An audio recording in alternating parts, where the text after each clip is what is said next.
Hello everyone. नमस्कार आणि स्वागत आहे तुम्हा सर्वांचं आपल्या मेलोडी मसाला चॅनलवर. तर चला पाहूया अशी छान उपवासाचे शाबू वडे रेसिपी.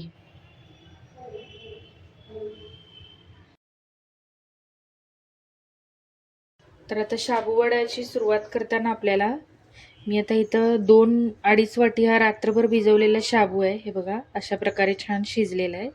आणि ह्याच्यासाठी 2 मध्यम आकाराचे बटाटे उकडून घेतलेले आहेत. आता हे थोडेसे थंड झाल्यावरच ह्याच्यात घालायचे. आणि त्याच्यासाठी आता ह्याच्यामध्ये मी जिरं, उपवासाचे शाबू वडे करते. थोडे जिरे, कोथिंबीर आणि लाल तिखट. सुरुवातीला लाल तिखट थोडंसं घालायचं आणि मीठ तुमच्या अंदाजे घालायचं.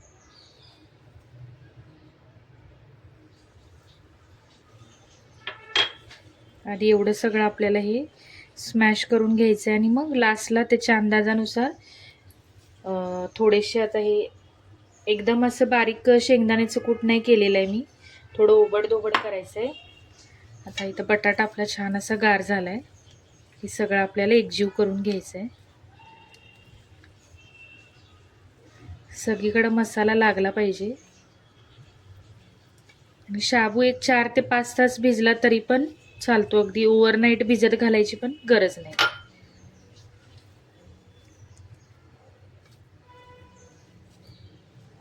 असं सगळं आपल्याला एकत्र मिक्स करून घ्यायचं. हे उपवासाचे शाबू वडे आहेत. आणि लाल तिखटाऐवजी जर तुम्ही हिरव्या मिरचीचा खरडा म्हणजे हिरवी मिरची, कोथिंबीर, जिरे मिक्सरला बारीक वाटून घातलात तरी चालेल. बऱ्याच जणी त्या पद्धतीनेच करतात. पण आता लाल तिखट जे आहे, काश्मीरी लाल तिखट, ते सुद्धा आपलं उपवासाला चालतं, म्हणून मी त्याचा वापर केलेला आहे.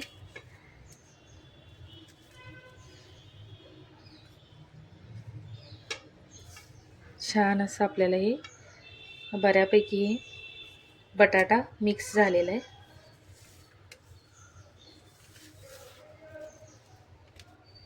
आता आपल्याला याच्यामध्ये शेंगदाण्याचं कूट ॲड करायचं. कूट अगदी जास्त किंवा अगदी कमी पण नाही घालायचं आहे. ते करताना आपल्याला अंदाज येतोच, बघू शकता. अगदी मोठं ठेवलात तर तो वडा तळताना त्यातले शेंगदाणे सुटून बाहेर येतात. आणि अगदीच बारीक केलं तर ते पिठाळ पिठाळ होतं, त्यांनी वड्याला तेल जास्त लागले जाते. म्हणून मध्यम आकाराचे आपल्याला शेंगदाण्याचं कूट करून घ्यायचं आहे.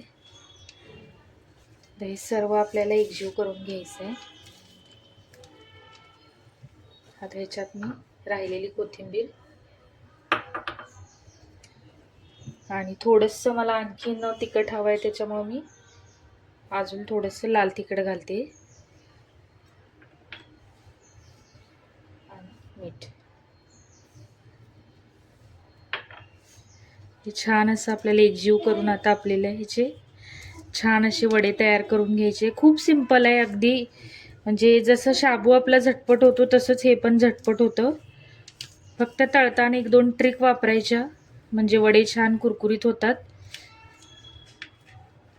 छान तुम्ही ह्याला दह्याबरोबर खाऊ शकता किंवा मोकळं खाल्लं तरी चालेल. आता आपलं हे पीठ हे बघा, ज्यावेळी आपण पीठ मळतो एक असं हातात घेऊन बघायचं. हे बघा छान असं हे बाइंड, आता हे टेम्पररी दाखवते, छान असं बाइंड होतंय, सुट्टा होत नाही. म्हणजे आपलं आता हे पीठ रेडी. अगदी जास्त मळत बसायचं नाही, नाहीतर मग ते थोडा लगदा लगदा होतो. आता हे पीठ आपलं रेडी आहे. छान असं हाताला तेल लावून आपल्याला ह्याचे वडे करून घ्यायचे आहेत. ते आता करून घेऊ. ते तर मी हाताला तेल लावून घेतलेलं आहे. आता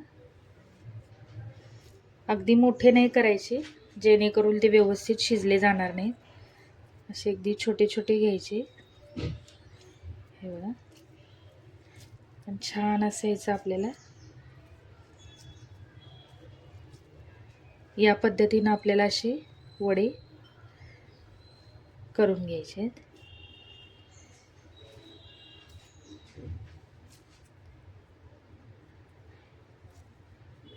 जाड नाही ठेवायचे आणि अगदी चपटे पण नाही करायचे.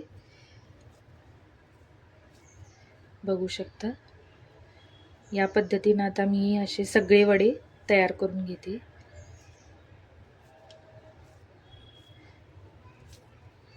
फक्त हे वडे केल्या केल्या गरम खायचे, म्हणजे हे कुरकुरीत असतात. थोड्या वेळाने थंड केल्यावर कुठल्याही पद्धतीने करा ते मऊ पडतातच वडे. हे बघा, खूप छान असं पीठ झाले. अशा या पद्धतीने मी सगळे वड्या, शाबूचे वडे तयार करून घेते. आता हे आपण वडे तयार झालेत, आता आपण फ्राय करून घेऊया.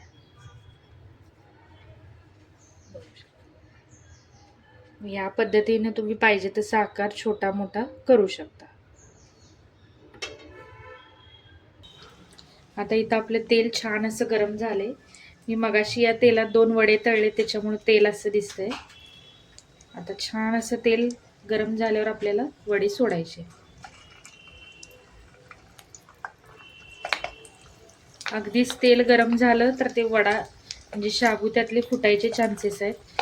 एकदा तेल गरम झाल्यावर गॅस मध्यम आकाराचा ठेवायचा आणि छान असे एका बाजूनी भाजल्यानंतरच त्याला पलटी करायचंय. जर सतत आपण आलटी पलटी केली तर त्याच्यातले शाबू, शेंगदाणे हे सगळं सेपरेट व्हायला चालू होतं.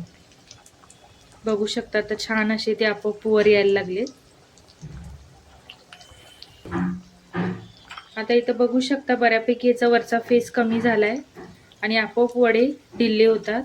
अशा प्रकारे आता यांना पलटी मारून घ्यायचं. जास्त त्याला आपल्याला हलवाहलवी करायची नाहीये, नाहीतर मग ते शाबू सुट्टा होतो. हे बघा, अशा प्रकारे शिजल्यावर त्याचा आकार पण डबल होतो, थोडा शाबू फुलतो. त्याच्यामुळे आपोआप लक्षात येते की आता शाबू वडे आपले 1-2 मिनिटात तयारच होतात. गॅस अजिबात मोठा करायचा नाही, नाहीतर ते वडे आपले होतात ते फुटतात किंवा शाबू त्यातला सेपरेट होतो. आता मी सुरुवातीला टेस्टिंगसाठी टाकलेले शाबूचे खडे आहेत. आपले हे वडे छान आहेत, अजिबात आपले हे वडे फुटले नाहीत. बघू शकता अशा पद्धतीनं याचा आकार आता डबल झालेला आहे, म्हणजे छान असा वडा आपला फुलला गेलेला आहे. 1-2 मिनिटात आता आपल्याला हे तयारच आहेत, काढून घ्यायचे. आणि याच पद्धतीनं मी बाकीचे सगळे वडे तयार करून घेते.